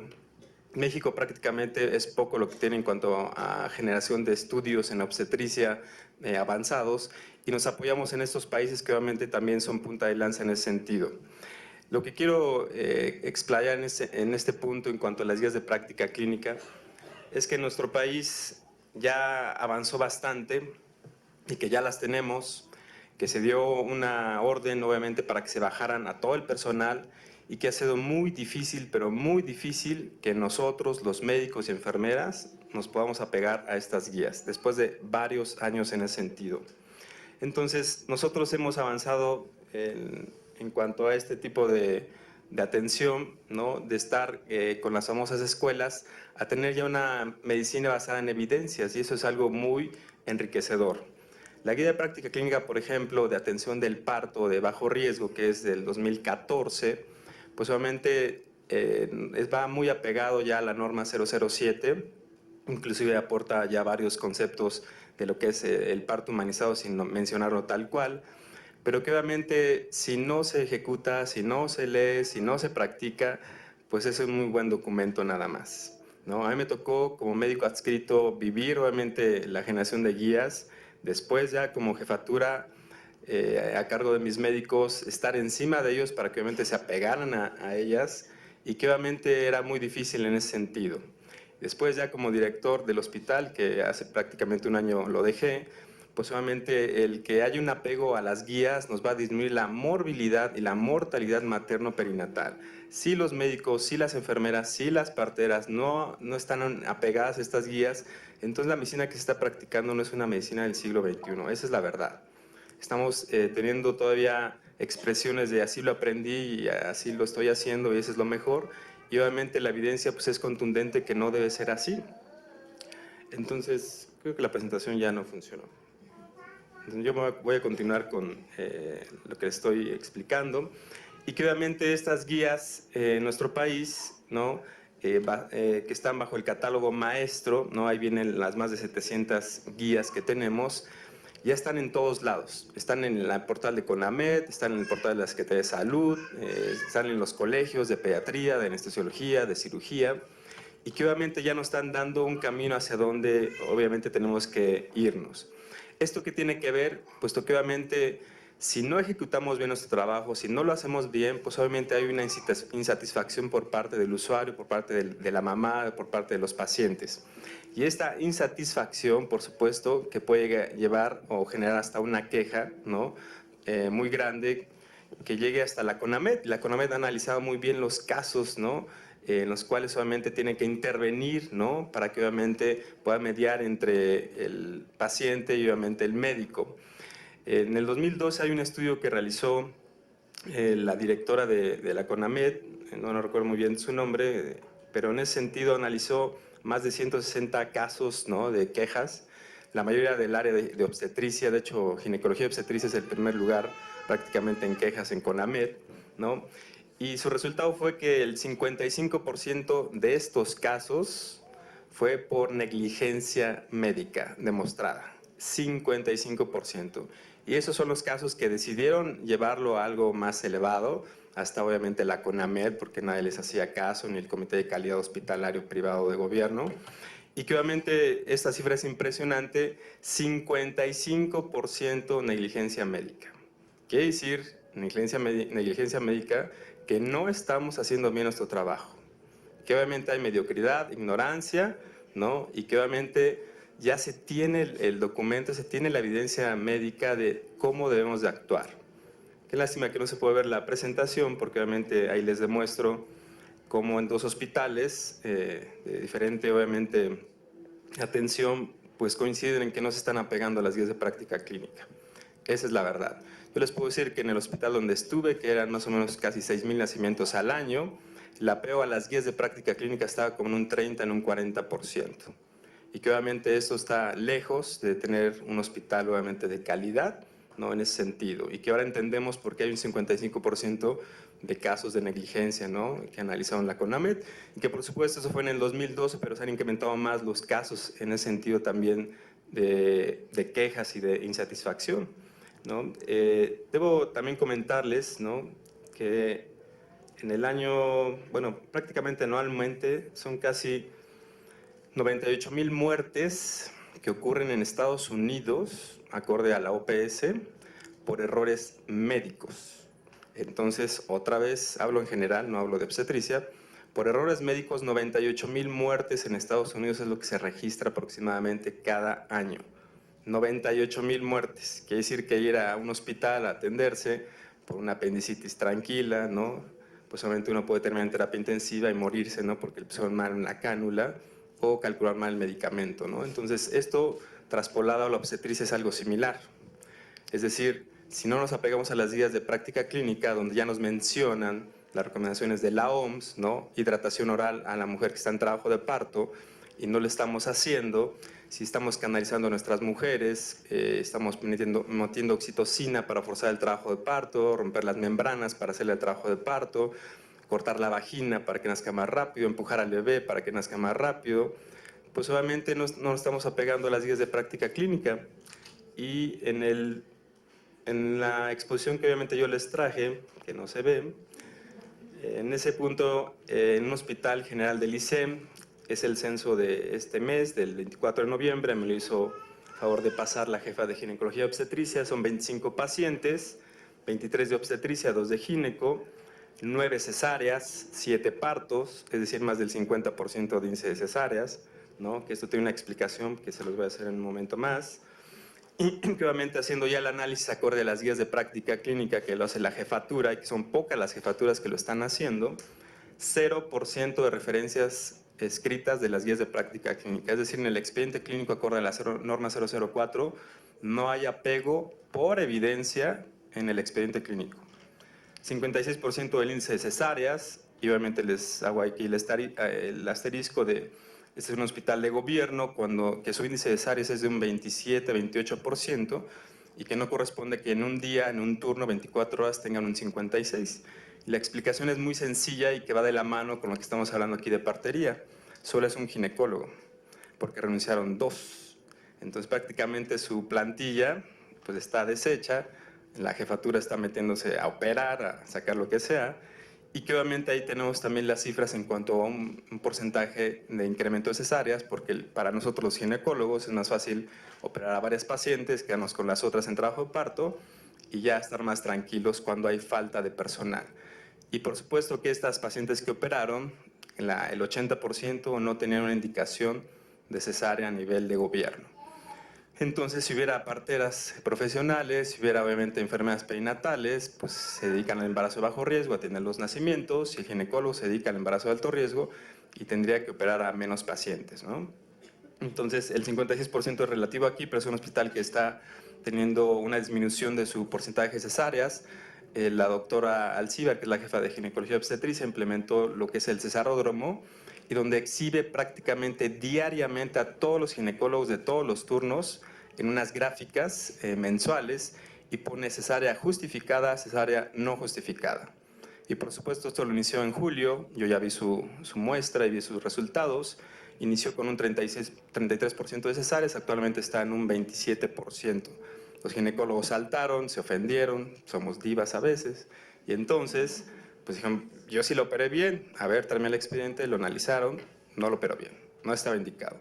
Entonces sí se pueden hacer estrategias, la doctora ya comentó que esta estrategia es similar a lo que había plasmado de exhibir en buena onda al personal para que obviamente recapacite, ¿no? Y continuando con esto, pues obviamente no hay un apego a la guía de práctica clínica para disminuir la operación cesárea, que es del 2014 esta guía, y que ahí menciona pues los criterios. 48% de congruencia clínico-terapéutica, quiere decir, se hizo el análisis que sí estaban más o menos diagnosticando y tratando a las pacientes. 48% de 23 pacientes, recuerden. De las 7 pacientes de parto que tuvieron en ese turno, que es una muestra, solo 2 hubo contacto piel con piel. Es decir, que la guía de práctica clínica que nos dice apego inmediato, piel con piel, ¿no? La norma 004 que nos dice, perdón, la 007 que nos dice lo mismo, ¿no? El NICE y todos los demás que nos dicen hay que hacer el apego inmediato si todo está bien, pues no hubo apego, no hubo un apego, solo 2 de 7 pacientes, quiere decir que es un 20%. Al 100%, es decir, a las 7 mamás le hicieron una episiotomía. ¿Dónde está el apego? Ahí viene la norma, ¿no? 007 que dice que debe ser selectiva, y la guía de práctica clínica del 2014 que debe ser selectiva. 100%, a las 7 mamás, a las 7 les cortaron la vagina. ¿Por qué? No lo sé, pero obviamente es rutina y se muestra cómo es una rutina, ¿no? 0% de hidratación oral para estas mamás, es decir, para las 7 de parto no les dieron agua, té, jugo, 0%. 0% de ambulación, 0% cambio de posición para parir, ¿no? 0% acompañamiento del familiar, 80% de conducción con oxitocina y 40% revisión de cavidad uterina. ¿Dónde están las guías? Es un hospital de tradición, no les voy a decir el nombre, reconocido en el ISEM, ¿no? Yo estuve 10 años en el ISEM, y que por supuesto que es un estandarte del ISEM este hospital, ¿no? Y fue nominado como hospital amigo del niño y la niña. Y en el rubro parto amigable, ¿no? Que obviamente todos lo conocen, pues no va acorde a esto. Entonces tenemos el parto amigable, tenemos el NICE, tenemos ACOG, tenemos las guías, tenemos la norma. Han hecho un esfuerzo todos, ¿no? Para tener este tipo de documentos. No es, obviamente yo se los dije, la excelencia, pero por supuesto que están muy bien y no hay un apego, ¿no? Pregúntenle a los médicos por qué no se están apegando a las guías. Es una resistencia férrea, es una actitud nefasta y no hay una respuesta contundente que lo den, ¿no? Obviamente yo estaba escuchando al senador cuando estaba presentando, el senador doctor López Brito, que la infraestructura, que recursos, eso no es cierto, perdón, pero no es verdad. O sea, cortarle la vagina a una mujer es de infraestructura, ofrecerle un vaso con agua es de infraestructura. Este es un hospital de gobierno, ¿no? Es un hospital grande, es un hospital insignia. Entonces, sí hay una parte que es infraestructura, pero yo estuve en esos hospitales y les puedo decir que al 100% no se va a tener un parto humanizado, dadas las condiciones efectivamente de las salas de labor. Pero por supuesto que obviamente hay cosas y estos detalles que no es infraestructura y no son recursos, esto es actitud del personal de salud. Entonces, en ese punto podríamos alcanzar, yo creo que más del 70% de un parto respetado, ¿no? No al 100% por las instalaciones efectivamente, pero que esto sí se puede lograr el cambio, lograr obviamente el cambio de actitud en este personal. Entonces, esta es una muestra, y bueno, otra vez no está mi presentación, y nos vamos al sector privado, ¿no? Es una muestra del 25 de noviembre en un hospital, que no les voy a decir el nombre, mediano, de la Ciudad de México, reconocido. 10 pacientes nada más. En el otro 25, en este 10, 100% de mención de las guías de práctica clínica a su ingreso. Recuerden que las guías se van a modificar en ese sentido en base a la terapéutica, al manejo de los pacientes. 70% de apego a las guías de práctica clínica, 70, en el otro hospital a 48, quiere decir que aún así hay un 30% que no, y que a lo mejor son los que van a terminar en la CONAMED, ¿no? Van a terminar en una demanda. O peor aún, que obviamente le pase algo a esa mamá o a ese bebé, ¿no? En el sentido que es lo más grave, que es lo más delicado, la salud. En este hospital hubo un 50% de cesáreas, ¿no? Que coincide más o menos con lo que comentó también la doctora en incidencia, 100% de apego inmediato piel con piel, hubo 100% de hidratación oral, hubo 0% de episiotomías, 0% de revisión de cavidad uterina, 100% de acompañamiento familiar, 0% de conducción con oxitocina, 100% posición libre para parir y 100% alojamiento conjunto.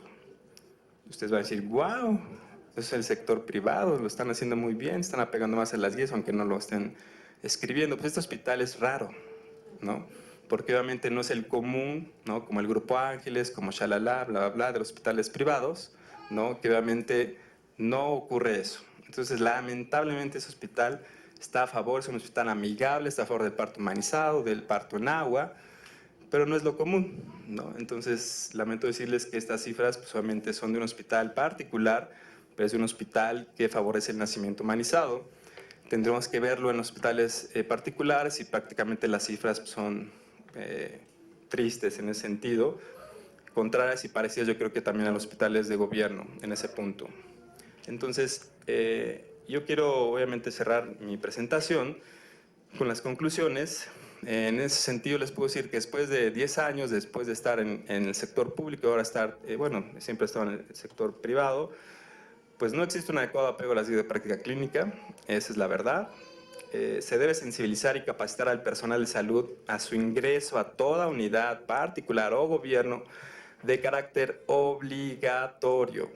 Es decir, cada ginecólogo, cada pediatra, cada enfermera que ingresa a una institución tiene que recibir forzosamente un curso de inducción, como toda empresa, ¿no? De alta eficiencia, para su puesto. Y eso no ocurre, ¿eh? Eso no ocurre, se los digo, como exdirector, como ex jefe, no ocurre. Los aventamos luego al ruedo, vete a la toco, vete al quirófano, y no nos cercioramos su nivel que traen también en cuanto al apego a estas guías. Entonces, por supuesto que ahí es una llave, es una puerta de entrada para favorecer obviamente el apego a estas, para que haya una cultura en ese sentido en cuanto a las guías de práctica clínica. Se tiene que hacer un checklist del apego de las guías de práctica clínica, de las más importantes, ¿no? Porque obviamente ya les dije que hay como 35, son buenas, muy buenas guías, ¿no? Y este debe ser un apego para un checklist diario, ¿no? Por turno. La mayoría de los nacimientos en nuestro país ocurren en el sector público. Son millones de nacimientos. Según yo eran 2.5, 2.6 millones, pero ya me dijeron que son casi 3 millones de nacimientos. Imagínense llegar a casi 1.2 millones de cesáreas. Es impresionante. Entonces, esto debe de hacerse diario y eso debe ocurrir a través de la jefatura de ginecología y obstetricia de todo hospital. De todo hospital. Es decir, aquí vamos a discutir, vamos a hablar, pero también tenemos que llegar a puntos en los cuales podemos mejorar en ese sentido. Si obviamente hay un análisis en ese sentido de las guías, nos vamos a detectar qué médico no se está pegando a estas guías y entonces ahí por supuesto que va a surgir una sanción administrativa al personal que tenga reincidencia en los mismos rubros. Otra vez tu cesárea, otra vez tu episiotomía, ya llevas, no inventes 30 episiotomías, 30 vaginas cortadas sin una indicación. O sea, ¿qué está pasando, no? Entonces, perdón que lo diga así, pero pues ya sensibilizar, capacitar, cursos, guías, bueno, hasta se los dimos en disco, ¿no? En papel y en disco. Si no hay un apego a las guías de práctica clínica, si sigues siendo reiterativo en tu actuar, ya meritas una sanción administrativa, ¿no? Esa es la verdad. Perdón, a lo mejor soy agresivo, a lo mejor se pasa este cuate, no invente, pero yo ya lo viví. O sea, no entendemos los médicos en serio. Entonces hay que dar oportunidades, yo siempre he dicho que soy un hombre de oportunidades, pero si no, pues obviamente sanción administrativa y si no, te vas y se genera un expediente para que no estén ahí aventándose la pelotita que ahora soy del IMSS, ahora soy del ISSSTE y ahora me fui a no sé dónde. Debe haber un expediente general para que vamos a detectar a esos médicos, ¿no? En ese sentido es muy importante, ¿no? Si vemos el apego, si vemos todo esto, pues va de la mano con violencia obstétrica, va de la mano con la operación cesárea que acabamos de comentar, y va de la mano también con lo de partería, ¿no? Que nos hace falta más parteras en sentido. La norma 007 nos dice que tenemos la obligación, ¿no?, de capacitar a las parteras en los hospitales. Y ya, pero no dice cómo. Entonces es muy importante. Yo le he preguntado a otros directores y otros médicos, y por supuesto que hay una división total, así total, de la rama médica con partería. Entonces necesitamos ahí tener más armonía para que obviamente podamos dar mejores resultados. Gracias.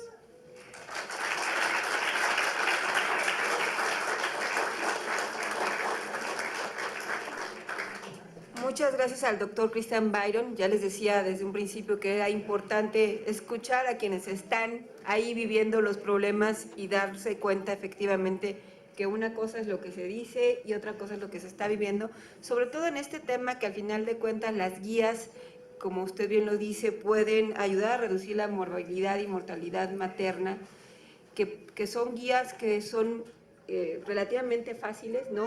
Que tienen que ver con acciones muy concretas que se tienen que hacer durante la atención del parto y que por desidia, por falta de conocimiento, por actitud, como usted lo menciona, no se están aplicando y que desafortunadamente pues a quienes están sufriendo las consecuencias son las mujeres que paren, ¿no? Entonces me parece muy importante los datos que nos presenta, además ante la evidencia muy concreta de lo que se vive en los hospitales, cómo se alejan estas prácticas de la atención del parto de cuestiones muy sencillas, ¿no? Por ejemplo, el tema de poder dar agua a las pacientes y cosas que son necesarias estarlas dando durante el parto y que, como usted también dice, sí es importante capacitar al personal. Hay múltiples normas y en este caso las guías son también muchas, pero es importante poder a lo mejor estandarizar en los casos de parto de riesgo, de no riesgo, cuáles son las que son más urgentes implementar para poder hacer este checklist.